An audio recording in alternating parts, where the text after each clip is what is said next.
Hi guys! Welcome to Simply Basics. Ngayong araw ituturo ko sa inyo kung paano tugtugin yung song na Hiling by J.R. Shabok. Alam kong pamilyar kayo guys sa song na yun. Isa sa mga magandang love song na pwede nyong itugtog sa gitara kung kayo ay nagsisimula pa lang mag-aral tumugtog ng gitara, mga beginners natin dyan. Madali lang kasi guys yung chords na ginamit sa song na ito. Bali ito yung G, E minor, C, at D chord. Itinuro ko din yung pala guys sa ibang video na in-upload ko, paki-check na lang. So mag-start na tayo guys sa intro. Yung mga chords na ginamit sa intro is G,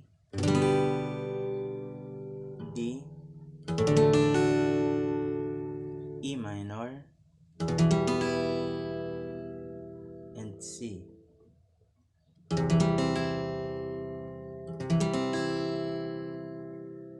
Ulit, G,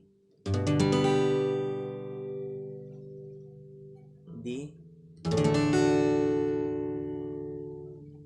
E minor, C.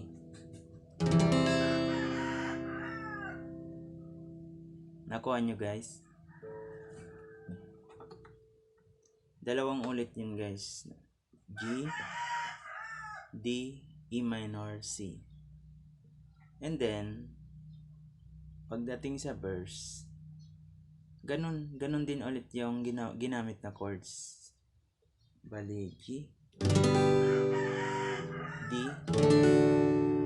E minor, C. Dalawang ulit din yun guys para sa verse. G, D, E minor, C. Madali lang tandaan guys. G, D, E minor, C. And then, pagdating sa bridge, sa D na kayo magsistart.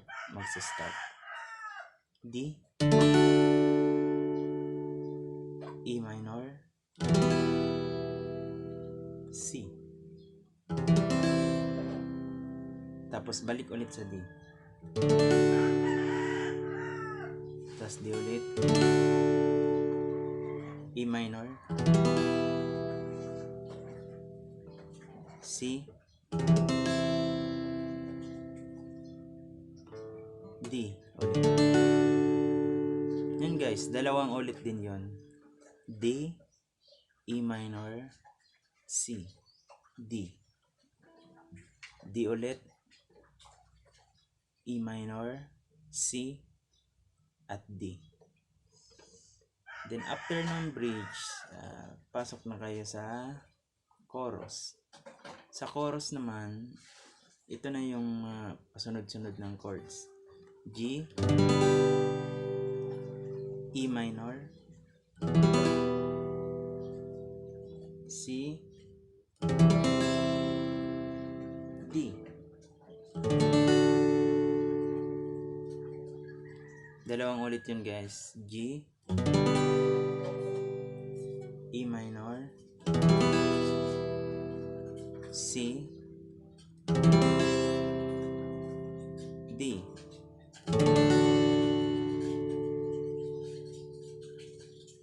Nakuha nyo guys yung sa chorus na chords. G, E minor, C, D. Dalawang ulit yun guys na sa chorus. Bali sa part 2 nito guys, tuturo ko sa inyo, kakanta na natin yung mga chords sa verse, bridge, tsaka chorus para makuha nyo yung pasunod-sunod. Thank you guys.